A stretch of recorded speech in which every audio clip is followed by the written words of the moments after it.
Olá! Como eu prometi para vocês, um vídeo um pouquinho sobre a minha história. Eu acho que esse vai ficar um pouquinho mais longo do que eu gostaria, mas já é a terceira vez que eu tô tentando gravar. A primeira vez ficou longo demais, demais. Eu vi que não ia dar, vai ter que. As histórias da minha vida eu vou ter que contar em outro momento para quem quiser ouvir. A segunda vez eu comecei a chorar, porque eu comecei a lembrar das coisas e das mudanças, enfim, e foi tudo. Então, um choro de alegria que veio, mas eu achei melhor gravar um terceiro ainda. E estou aqui. Para quem não me conhece, para quem está chegando agora por aqui, meu nome é Carla, tenho 41 anos, sou casada com o Júlio, sou a mãe da Joana, de 7 anos, do Ricardo, de 5 anos, sou cardiologista. No momento não estou trabalhando, né? Estou afastada do trabalho já há quase 3 anos, por estar fora do país. E, bom, minha vida iniciou lá no interior do Rio Grande do Sul. Eu sou de Santiago, uma cidade pequena, no oeste gaúcho. Morei lá até os meus 17 anos. Fui para Santa Maria para estudar, onde fiz a faculdade, né, de medicina. E depois fui para Manaus fazer a residência de clínica médica e depois cardiologia. Eu fui para Manaus por causa do meu marido, que é militar, então já começamos a vida a dois com essas grandes mudanças, né, de tudo, de muita coisa diferente mesmo. Depois de um tempo depois que eu acabei a residência, a gente foi morar no interior de São Paulo, em Pirassununga. Eu decidi entrar para a Força Aérea também, e para fazer os cursos e tal. Eu ainda morei em Belo Horizonte, Rio de Janeiro e finalmente em Belém, onde era a minha vaga, né, da cardiologia. Lá nasceram, tanto a Joana quanto o Ricardo nasceram lá, então os dois paraenses. E depois de 3 anos morando lá, nós voltamos para o interior de São Paulo, né, para Pirassununga. E então surgiu essa missão, que o meu marido foi designado para fazer aqui nos Estados Unidos, aqui em Colorado Springs.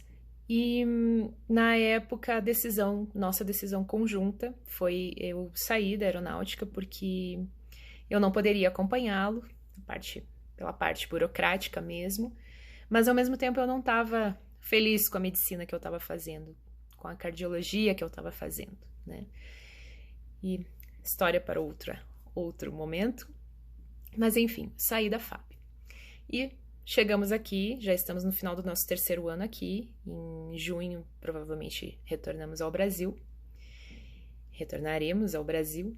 E, bom, coisas que eu acho importante colocar aqui para vocês, que fazem parte dessa história e dessa minha relação com esse novo estilo de vida. Eu comecei a tomar medicação para hipertensão, né? Minha pressão, eu tenho pressão alta, minha pressão subiu. Eu comecei a tomar medicação aos 33 anos, no meu primeiro ano de Força Aérea. E na minha melhor fase, digamos, daquilo tudo que a gente pede para o paciente, né, como cardiologista, atividade física, manter o peso adequado. Então, eu comecei a tomar medicação numa fase que eu tinha meu, a- a- é, meu melhor preparo físico mesmo, né? Foi aquela época. E, bom, 33 anos, né?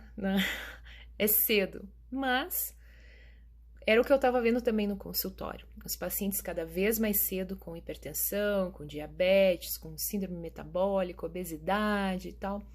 Como eu tenho um histórico familiar, pensei que pudesse ser isso, deveria ser isso e vamos lá, medicação, bola para frente, continuar fazendo as coisas que eu orientava os meus pacientes também, né? Nesse mesmo tempo, começaram as lesões ortopédicas, então acabei diminuindo a atividade física, né? Engravidei, muita náusea, muito vômito durante a gravidez, então a minha alimentação ficou bem restrita, era a minha fuga, aliás, desde sempre na minha vida, a minha fuga quando eu não conseguia comer alguma coisa específica era o pão, o leite, o macarrão. E na gravidez isso me ajudava porque eu não precisava cozinhar muita coisa, o cheiro não me atrapalhava, então eu conseguia comer. Então foi muito peso durante a gravidez, mas ao mesmo tempo eu estava controlando a pressão, né? Cortei totalmente o sal e tal, minha pressão normalizou. Mas depois que a Joana nasceu, obviamente a pressão subindo mais, sono inadequado, tudo errado, né, dessa parte, e sem perder peso, né, meu peso não reduziu. Foi mais ou menos um ano, a Joana tinha um ano mais ou menos, quando eu fui passear de férias no Rio Grande do Sul e encontrei meu irmão. E o meu irmão veio com um papo de uma tal dieta paleo, que cortava carboidrato, aumentava a gordura, falou um pouco sobre o que ele estava comendo e tal, mas ele estava tão entusiasmado com aquilo, né, tão cheio de vontade de fazer, que eu até fiquei impressionada, mas ao mesmo tempo eu fiquei chocada, né? Como assim? Tá maluco, né? Não, isso não pode. De onde tira energia sem o carboidrato? Tudo isso que a gente vê muito, que eu escuto muito hoje em dia quando eu falo sobre essa alimentação. Mas na época eu fiquei indignada, né? Não, tá maluco, não dá, não tem como fazer. E aí ele não conseguia responder todas as minhas perguntas, ele não é da área da saúde, e acabou me passando o nome do médico que ele estava lendo o blog, né, o Dr. Souto. E eu fui atrás, vamos dar uma olhada nisso, que eu estava até preocupada com ele. Aí eu primeiro fui ver quem era esse médico, né? Quando eu vi que ele era urologista, não tinha formação em nutrição nem nada. Mais um que quer empurrar dieta aí para as pessoas, como a gente vê, né, algumas vezes. Mas ainda assim eu fui ler o blog dele. E para minha surpresa, o blog estava cheio de informação técnica mesmo, artigo científico, livros, explicações sobre como fazer e como não fazer, o que comer, o que não comer e tal. E as coisas na minha cabeça começaram a fazer lógica, a ter uma lógica, um mecanismo de tudo aquilo tinha uma certa lógica. Lembrei de algumas aulas, né, da faculdade, então, olha, interessante esse jeito de olhar para alimentação. E ok, vou tentar fazer, eu preciso perder peso, eu não sei mais o que fazer, né? Assim, não tava a alimentação do jeito que eu tava fazendo, seguindo exatamente o que se diz, né, na diretriz, nas orientações dietéticas, de nutricionista e tal, não tava dando certo para mim. Então, quer saber, eu vou fazer. E o meu marido, ao mesmo tempo, também não estava se sentindo muito bem, no sentido, assim, da atividade física, estava cansando muito, apesar de estar comendo bem, estava se sentindo mais cansado e tal. E aí resolveu também entrar na onda e fomos nós dois. E aí foi muito interessante, porque a gente perdeu peso, eu perdi peso muito rápido, ele mais ainda, que ele já nem tinha muito para perder, né? E eu voltei quase ao peso de antes da gravidez, muito rapidamente. Não lembro de ter modificado minha medicação para pressão, então a princípio não teve nenhum efeito, mas eu não lembro mesmo. E aí eu engravidei de novo. E na minha cabeça, ainda sem estudar a fundo o assunto, né, não me parecia tão seguro manter uma alimentação com baixo carboidrato durante a gravidez. E aí eu abandonei e voltei ao anterior e tudo do mesmo jeito, igualzinho da gravidez da Joana. Náusea, vômito, acho que até pior. E aumento enorme de peso. Foi bem difícil também. E aí no pós-parto, né, acho que o Ricardo já estava com um mês e pouco, eu pensei, não, eu não posso deixar isso continuar, eu preciso controlar essa minha pressão e para isso eu preciso perder peso, eu preciso voltar à atividade física. Nesse tempo eu estava também com uma dor, um processo inflamatório no joelho, sem diagnóstico específico, e a dor atrapalhava muito, por exemplo, para fazer uma caminhada. Outros problemas ortopédicos que também complicavam, mas claro, existiam as atividades sem impacto, hidroginástica e tal, que eu tentava manter uma rotina assim, às vezes conseguia, às vezes não. Então, o peso, a alimentação, nesse caso, seria um pilar muito importante no meu tratamento, né? Para tentar reduzir um pouco, ou controlar melhor. E aí eu fui numa nutricionista, né? Não, vou na nutricionista logo para ter alguma orientação a mais. E foi muito engraçado, porque a conversa estava muito legal, assim, ela estava dando dicas muito boas. E eu falei para ela que eu não consigo comer frutas. Nunca fui, desde criança, eu sempre tive problemas com frutas. Se eu como uma fruta, eu vou ter que comer alguma coisa junto, então não faz muito sentido, né? Eu comer fruta num lanche, porque eu não vou conseguir comer só a fruta, eu vou ter que comer outra coisa junto se eu quiser comer aquela fruta, se eu quiser as vitaminas daquela fruta, né?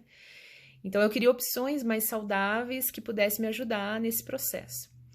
E no outro dia eu fui buscar o plano alimentar e a resposta foi: eu sei que você não come fruta, mas eu tenho que colocar no seu plano alimentar. E aí eu, né, na hora eu fiquei assim, mas ao mesmo tempo pensando, é verdade, eu sei disso, né? Fruta é saudável, é o que a gente tem que comer, é por isso que eu não tenho uma saúde tão boa, provavelmente, porque eu não como fruta e tal. Então eu vou me esforçar, vou tentar colocar isso. E comer de 2 em 2 ou de 3 em 3 horas, dependia né, ela orientou direitinho. Ok, vamos lá, tentei fazer. Acho que por um mês. Foi, acho que, o pior período da minha vida com relação à alimentação. Por quê? Porque eu tava comendo, pensando no que eu ia comer daqui a 2 horas, porque eu já tava com fome. Eu já tava angustiado o que seria o meu lanche. Ou quando eu tava comendo alguma coisa que eu não gostava, a mesma coisa. Eu tava pensando, então vai chegar logo o próximo horário de eu comer e tal. Com um bebê, né? Eu tava amamentando ainda. A Joana com 2 anos, o Júlio viajando e tal. Então foi uma loucura, assim. E eu não aguentei mais. Eu não lembro se eu cheguei a 2 meses. E parei. E parei e voltei à minha alimentação, assim, o que seria, como eu falei antes, um normal de orientar em consultório, né? Comer variado, todas as cores possíveis no prato e tal. E como eu comia no refeitório do meu trabalho, essa comida era orientada por nutricionista também. Então, e eu sempre, nunca botei muita coisa no prato, não. Era o arrozinho, feijão, uma proteína, salada, o que tivesse, né? A sobremesa, um pouquinho depois do almoço, como era o que eu sabia das orientações, né, das nutricionistas. Enfim, o que aconteceu? Só engordei. Não parava de engordar e aí a pressão, obviamente, não. Na minha cabeça, aquilo tudo estava influenciando na pressão. E o joelho piorando, né? O peso no joelho, óbvio, né? E a gente chegou aqui nos Estados Unidos, eu tava muito acima do peso, muito acima mesmo. Cheguei aqui com a pressão super alta, claro, influenciado sempre pela altitude, logo no começo, mas depois passou o tempo e continuava alta, então. E eu já tava com 2 classes de medicamento, dose máxima, eu precisava entrar com uma terceira. E a atividade física estava difícil por causa do joelho doendo, né, e tudo. Então foi bem complicado esse começo, mas aí eu lembrei da paleo lá do passado, esse termo paleo, né?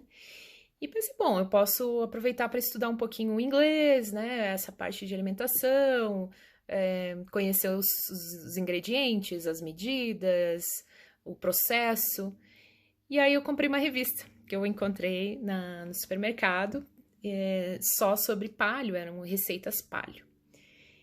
Para minha surpresa, quando eu olhei as receitas, elas eram assim, elas tinham mel nas receitas doces, nas receitas salgadas, farinha de mandioca, assim, uma quantidade importante, farinha de tapioca, né, o nosso polvilho, ou as batata doce, os tubérculos, em geral, numa quantidade bem interessante nas fotos, né? Me chamou a atenção, porque a paleo que eu conhecia do Brasil, ela era com baixo carboidrato, então eu tinha que tirar, né, e reduzindo.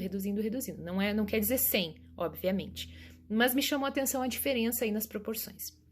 Outra coisa que me chamou a atenção, nenhuma das receitas tinha queijo, tinha creme de leite, tinha nata, que era muito comum também nas receitas que eu via lá no Brasil. Quando eu estava no Brasil, quando eu tive esse primeiro contato com a paleo. Então, o que aconteceu? Eu quero saber a diferença. Por que disso? Por que pode? Por que não pode? Né? E comecei a entender essas diferenças. E comecei a estudar uma coisa, estudar outra. Saí dos livros de receita para os livros de estudo, né? Conheci os pesquisadores da área, comecei a ler os trabalhos deles, e uma coisa foi me levando a outra, né? Além da alimentação em si, do carboidrato, mas também dos micronutrientes, o balanço das nossas bactérias, microbiota, microbioma, desbiose, tantos assuntos foram chegando nesse contexto, né? E comecei a entender a diferença melhor entre as linhas dentro das dietas de baixo carboidrato. Mas o que me chama muita atenção na paleo é que alguns protocolos são usados para doenças que têm inflamação concomitante. Então, protocolos, por exemplo, para esclerose múltipla, protocolos para doenças neurológicas, protocolos para depressão, protocolos para doenças das articulações, enfim, para obesidade, para diabetes e tal, sempre buscando reduzir o processo inflamatório. E aí é um mundo à parte, né? Para mim, pelo menos, foi muito diferente de tudo que eu tinha estudado até o momento. Tinha muita coisa lógica ali, muita coisa fazendo sentido, muita coisa ainda sem estudo robusto, muito estudo iniciado, em fase inicial, como eu falo, está engatinhando, é um processo que está todo engatinhando ainda, né? Mas me chamou a atenção essa parte do processo inflamatório, né? Reduzir inflamação através da alimentação. Ok, a gente escuta muito, tem a cúrcuma, reduz a inflamação, o outro lá reduz também, mas não era isso, era diferente, era entender quais os que causam, os que podem causar, os que a gente já sabe que causam, e reduzir esse processo inflamatório para daí sim absorver tudo que o alimento tem para nos dar, né? E, bom, pensei, a maioria das doenças cardiovasculares tem processo inflamatório local, né, importante, a hipertensão é uma delas. Quem sabe se eu modificar a alimentação, eu consiga reduzir esse processo inflamatório e reduzir a minha hipertensão. Então, inicialmente, quando eu dei nesse meu novo contato com a paleo real, a paleo que é estudada aqui, pelo menos, que é diferente dessa paleo que tinha esse termo no Brasil, agora já mudou também, né? Agora é só chamado low carb geral, não é a paleo específica. Nessa alimentação, o meu objetivo era controlar a hipertensão e não o emagrecimento. Por quê? Porque eu lembro que eu não me dei bem com uma dieta com muito baixo carboidrato. Não me senti bem, não era para mim, não era o que o meu corpo estava falando que era legal, que seria legal para mim. Então, esse tipo de alimentação parecia muito melhor de seguir, eu conseguiria mudar mais facilmente para ela, né, sem sentir tanta vontade das outras coisas que eu ia deixar de lado. E realmente foi assim, o primeiro mês já foi incrível a mudança. Eu comecei a ter alguns sintomas de hipotensão. Nessa fase eu comecei a reduzir a medicação praticamente sem perder peso ainda. O peso que eu perdi nesse decorrer do tempo foi muito lentamente, mas foi uma regressão de peso estável, né? Estabilizada. Eu não voltei a aumentar o peso em nenhum momento. Eu sempre chego num patamar, fico ali, reduzo um pouquinho. É muito, muito interessante começar a conhecer o processo do seu próprio corpo. Eu sempre falo que é um processo de autoconhecimento também na alimentação e tentar entender o que te faz bem, não o que faz bem para o outro, não o que faz bem para o seu vizinho, né? Tem gente que, por exemplo, que adora fruta e sempre fala, como é que eu vou tirar fruta? Não, não precisa tirar fruta, a gente tem várias formas de fazer isso, né? O mais importante é a gente correr atrás desses nutrientes que a gente precisa. E existem várias formas de fazer isso, né? Não é só um tipo de alimento que tem aquele nutriente, vários alimentos têm esses nutrientes. Então a gente tem que encaixar isso nas nossas preferências, na nossa cultura, no nosso estilo de vida. Tem várias coisas que influenciam. Então não existe uma linha totalmente exata, não é uma fórmula mágica para que todo mundo possa seguir. O que eu aprendi com isso foi aprender a fazer escolhas que me fazem bem.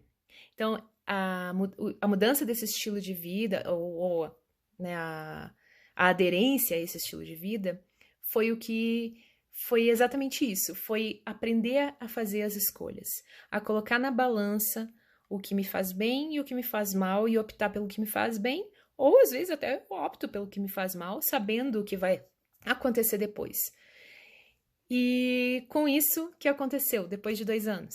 Tô aqui sem medicação, tô com a pressão controlada, o peso tá indo embora devagar, bem devagar, e eu não tenho preocupação nenhuma com isso, porque eu, a história do peso pra mim, claro, a autoestima é importante, óbvio, mas aprender a se olhar com outros olhos também é importante. E, obviamente, eu não, não estou defendendo aqui casos de obesidade, por exemplo, não, a gente tem que se olhar linda e maravilhosa, mesmo obeso e tal. Não é isso, porque a obesidade também é uma doença, a gente precisa controlar sim, porque a obesidade vem com os seus problemas junto, não tem erro, né? Que a obesidade é um problema de saúde e a gente tem que tratar. Agora, existem formas de tratar isso, né? E eu sei que eu sei que isso é pesado, mas a gente tem que falar sobre o assunto também. Mas ao mesmo tempo, o que eu vejo, pessoas que não são obesas, pessoas que não têm nem sobrepeso e se olhando tão criticamente no espelho, né? Não é legal, não é por aí também. A gente precisa a gente precisa ser saudável. Isso sim, tem que ter saúde para o nosso dia a dia, porque quando as doenças vêm, a gente tem várias consequências dela. E, enfim. Bom, o que aconteceu comigo? O que aconteceu é que eu tive o controle da pressão arterial, meu peso foi indo embora, meu joelho não doeu mais, ainda tenho peso para perder, mas o meu joelho não doeu mais, tá? Eu comecei a ter mais vontade de fazer atividade física, eu tô caminhando, às vezes eu quero correr, coisa que eu nunca tive vontade na vida. E o meu marido, que já fazia low carb antes, mas ainda tinha algumas coisinhas para melhorar, principalmente com relação à atividade física, né, que para ele sempre foi muito importante. Quando a gente retirou algumas últimas coisas, por exemplo, eu lembro da última coisa foi a pasta de amendoim que ele comia, e que é low carb, mas não tá na paleo, e ele zerou os sintomas que ele tinha que incomodavam ele quando ele ia correr, por exemplo. Né? Outra coisa que foi muito boa, a nossa imunidade melhorou muito, a gente nunca mais ficou doente. Meus filhos, né? Os nossos filhos não têm febre. Eu parei de, assim, eu só comecei a perceber, acho que há 1 ano atrás. Então, já tinha um tempo sem, mas desde 1 ano atrás que eu venho cuidando mesmo se vai ter, se não vai ter. Claro, tivemos uma pandemia, estamos numa pandemia agora, mas eles já voltaram para a escola desde agosto do ano passado, então já 6 meses aí na escola, contato com outras crianças e tal. Pode ser coincidência? Pode ser coincidência, mas aparentemente melhorou muito para essa faixa etária. Quem é mãe sabe do que eu tô falando, né? A Joana tinha muita congestão nasal, que evoluía sempre para um antibiótico em algum momento, mesmo com todos os cuidados, lavagem nasal, evoluía às vezes com corticoide nasal, e aí não tinha jeito, tinha que ir para antibiótico. Isso assim, 1 vez por ano, às vezes 2 vezes por ano.